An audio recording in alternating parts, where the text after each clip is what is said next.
Assalamualaikum warahmatullahi wabarakatuh. Waalaikumsalam warahmatullahi wabarakatuh. Alhamdulillahirabbil alamin. Pada kesempatan ini kita bisa bertemu dalam acara Surau Suara Ramadan Uluwiyah. Dalam podcast Ramadan kali ini, kita akan mengurai beberapa cara meraih sukses di bulan Ramadan melalui etika berpuasa. Namun, istimewanya kali ini saya tidak sendiri, melainkan ditemani oleh seseorang yang kompeten dalam bidang ini.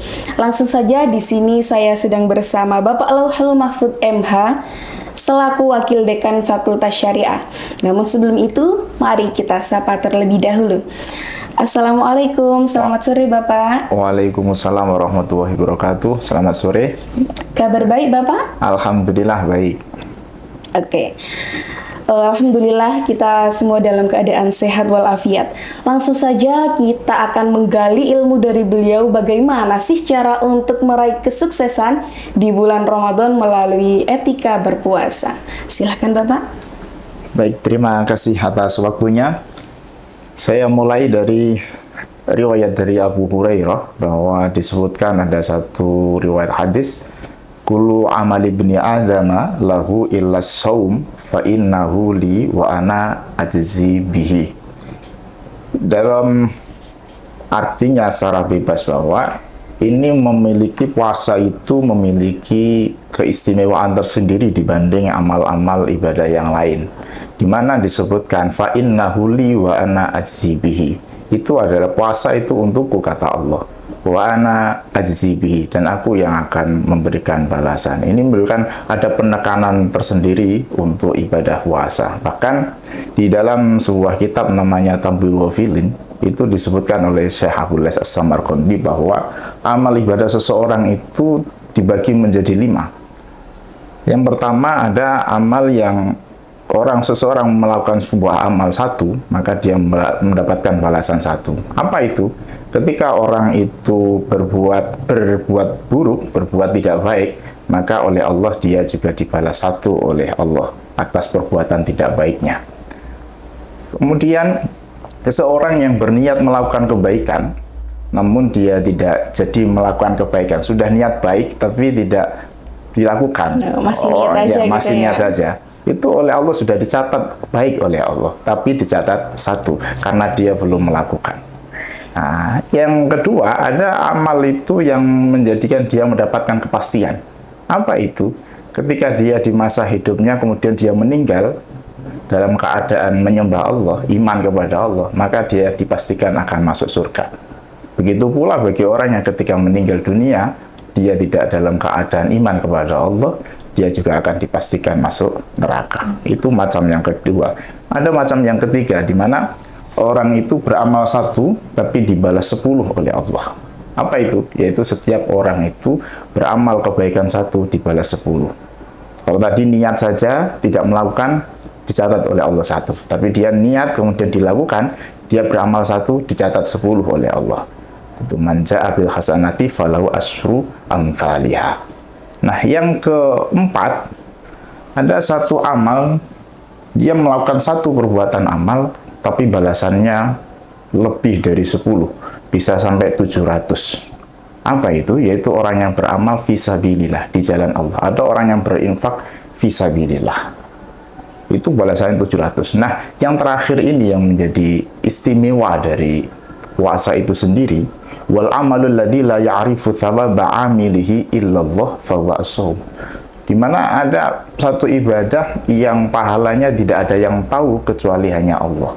Lebih dari 700 lebih, dan dia tidak ada yang tahu hanya Allah, yaitu ibadah puasa. Nah, yang menjadi pertanyaan berikutnya adalah bagaimana cara kita meraih puasa itu agar bisa sukses, mendapatkan pahala yang langsung diberikan oleh Allah. Sementara di riwayat yang lain Nabi mensabdakan kam min shaimin laisa lahu min siyamihi ilal ju' wal atas. Betapa banyak orang yang berpuasa namun dia tidak mendapatkan pahala apapun, yang dia dapat hanyalah haus dan lapar. Dia tidak dapat apa-apa. Nah, maka jawabannya adalah di sebuah kitab ada namanya Madhafi Ramadan itu. Maka bagaimana cara meraihnya itu? Yaitu dengan menjaga adab. Salah satu di antara adab itu adalah menjaga seluruh anggota tubuh dari melakukan perbuatan maksiat. Sehingga yang puasa bukan hanya perutnya saja, tapi matanya berpuasa dari melihat sesuatu yang diharamkan, tangannya berpuasa, kemudian kakinya berpuasa, dan seluruh anggota tubuh ini diajak berpuasa untuk menyembah kepada Allah.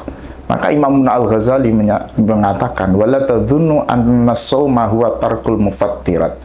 Jangan disangka bahwa puasa itu hanya sekedar meninggalkan sesuatu yang dapat membatalkan, bukan hanya sekedar tidak makan dan tidak minum saja. Bal tamamus shaumi ayyakufal jawarih kullaha minal muharramat. Tapi puasa yang betul-betul sempurna itu adalah menjaga seluruh anggota tubuhnya dari melakukan sesuatu yang diharamkan oleh Allah. Akan menjadi ketika seseorang itu berpuasa, tapi dia hanya tidak makan, tidak minum, lisannya tidak ikut berpuasa, masih mencaci, hibah, berbohong, dan lain sebagainya. Apa yang dia dapat? Ya dapat apa? Dapat lapar dan haus. Enggak dapat pahala apapun. Karena apa? Karena pahalanya sudah dikurangi dengan dosa yang dia lakukan. Yang dia dapat hanya lapar dan haus saja. Nah, kira-kira gitu. Nah, pesan yang terakhir, fattaqu syahrul ramadhana fa innal hasanati tudha'afu fihi ma la tudha'afu fi ma siwahu wa kadzalika as-sayyi'at. Ada riwayat yang menyatakan seperti ini. Takutlah dengan bulan Ramadan. Kenapa kita harus takut dengan bulan Ramadan? Betul, karena fa innal hasanat tudha'afu fihi ma la tudha'afu fi ma siwah. Karena memang kebaikan-kebaikan di bulan Ramadan itu dilipat gandakan yang tidak mungkin dilipat gandakan di luar Ramadan. Sama-sama melakukan ibadah, tapi ibadahnya juga sama, tapi bedanya yang satu dilakukan di bulan Ramadan, yang lainnya tidak dilakukan di luar bulan Ramadan, tentu akan bernilai beda. Tentu lebih besar nilainya ketika dilakukan di bulan Ramadan. Ibadah apapun itu. Nah, masalahnya adalah wa kadzalika as-sayyi'at. Begitu pula perbuatan yang tidak baik. Maka ketika seseorang melakukan hal yang tidak baik di bulan Ramadan, itu juga akan dilipat gandakan dosanya. Karena apa? Itu kan kebaikan betul dilipat gandakan di bulan Ramadan. Tapi ketika seseorang itu melakukan hal yang tidak baik di bulan Ramadan, itu juga akan dilipat gandakan. Itu sebagai penekanan seseorang agar bersungguh-sungguh beribadah kepada Allah. Sehingga puasanya tidak hanya dapat lapar dan haus saja, tapi betul-betul meraih ridho dari Allah Subhanahu wa Ta'ala, yang kemudian pada akhirnya itqun minan nar, terbebas dari neraka, mendapatkan surga dari Allah Subhanahu wa Ta'ala. Mungkin itu. Iya. Jadi ini untuk tadi yang terakhir itu ya Pak ya, untuk takut di bulan Ramadan ini berarti kita itu harus menjaga diri memang benar-benar ya. Ekstra hati-hati untuk melakukan perbuatan yang tidak baik, agar kita fokus untuk melakukan hal yang baik. Jadi motivasinya itu kan kita diperintahkan untuk melakukan hal kebaikan, agar karena kebaikan di bulan Ramadan itu dilipat gandakan pahalanya, agar semangat. Tapi perlu kita ingat bahwa kejelekan juga akan dilipat gandakan, sehingga orang itu betul-betul hati-hati untuk tidak melakukan sesuatu yang tidak baik. Iya. Oke, jadi berdasarkan ilmu yang kita dapatkan dari Bapak tersebut ya teman-teman, bahwasanya yang pertama adalah puasa itu adalah suatu ibadah yang benar-benar sangat istimewa. Ya, salah satunya tadi ada ketika kita melakukan satu perbuatan baik akan mendapatkan pahala berupa pahala baik juga. Tetapi selain itu, dalam bulan Ramadan ini kita juga harus berhati-hati, karena selain perbuatan baik yang mendapatkan pahala, tetapi setiap perbuatan buruk juga akan dilipat gandakan.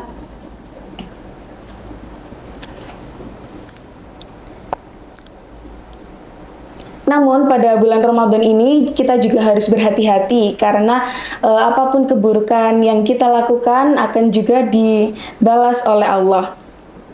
Kemudian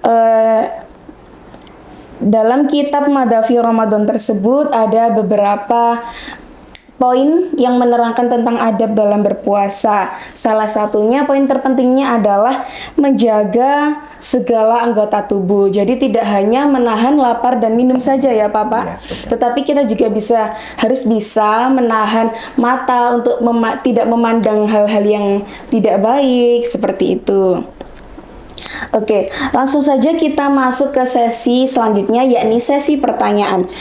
Di sini ada teman saya nih, Bapak, yang bertanya, bagaimana hukumnya seseorang yang berpuasa tetapi melihat konten yang menampakkan aurat? Bisa dijawab, Pak? Iya, baik. Ini seperti yang tadi saya sampaikan bahwa sebenarnya di bulan puasa ini adalah penekanannya adalah bukan hanya semangat beribadah, tapi juga harus semangat untuk meninggalkan maksiat. Karena dengan meninggalkan maksiat itu adalah cara jalan untuk meraih dari ibadah puasa itu sendiri. Ketika seseorang melakukan ibadah kemudian dia masih melakukan maksiat, nah itu tadi kembali bahwa dia akan hanya dapat lapar dan haus saja. Maka kita tentu pernah mendengar ada istilah naumu shaimin ibadatun. Tidurnya orang puasa itu ibadah. Kenapa bisa dikatakan demikian? Karena dengan seseorang itu tidur, tentu dia akan terjaga dirinya dari perbuatan maksiat. Karena nggak mungkin juga dia bisa melakukan maksiat dalam keadaan tidur. Pokoknya jangan dibalik saja. Ibadatu shaimin naumun, atau ibadahnya orang puasa tidur, ini yang membahayakan. Yeah. Nah, jadi tidurnya orang puasa itu bernilai ibadah karena dalam rangka meninggalkan maksiat tadi. Maksiat, ya. Oke. Jadi jelas ya teman-teman, dari pertanyaan pertama kita kalau emang tidak bisa dihindari langsung kita skip aja ya. Misalnya ada iklan yang tidak senonoh atau tidak baik, langsung kita skip aja daripada pahala kita terkurangi.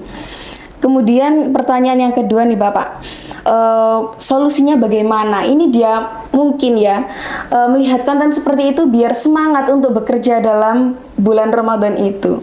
Solusinya gimana nih? Baik, itu kalau kita harus bisa menimbang apakah itu bernilai manfaat atau tidak. Karena disebutkan dalam sebuah riwayat itu kan min husni islamil mar'i tarkuhu ma la ya'ni. Di antara kebaikan keislaman seseorang itu adalah tandanya adalah meninggalkan sesuatu yang tidak ada manfaatnya. Artinya berarti kalau ada orang itu melakukan sesuatu yang tidak ada manfaatnya, berarti ada tanda bahwa keislamannya belum baik. Nah, gitu.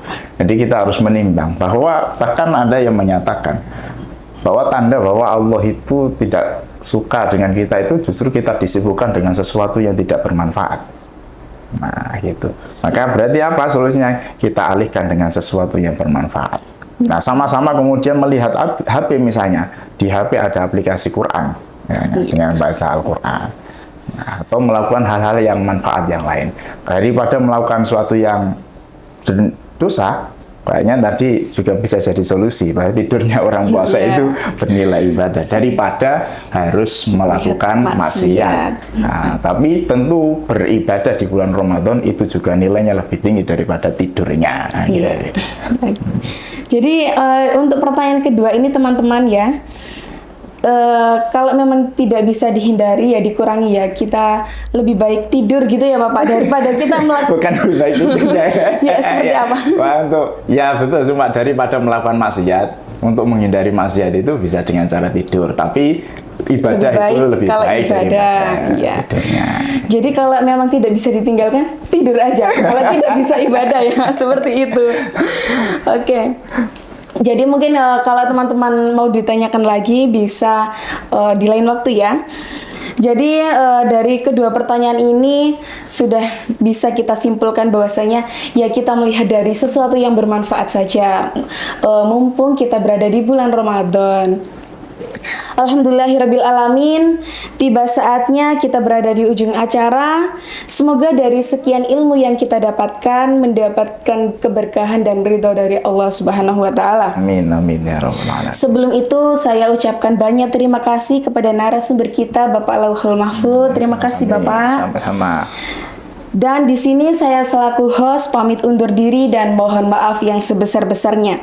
Akhir kata, ihdinas siratal mustaqim wa'alafu minkum. Wassalamualaikum warahmatullahi wabarakatuh. Waalaikumsalam warahmatullahi wabarakatuh.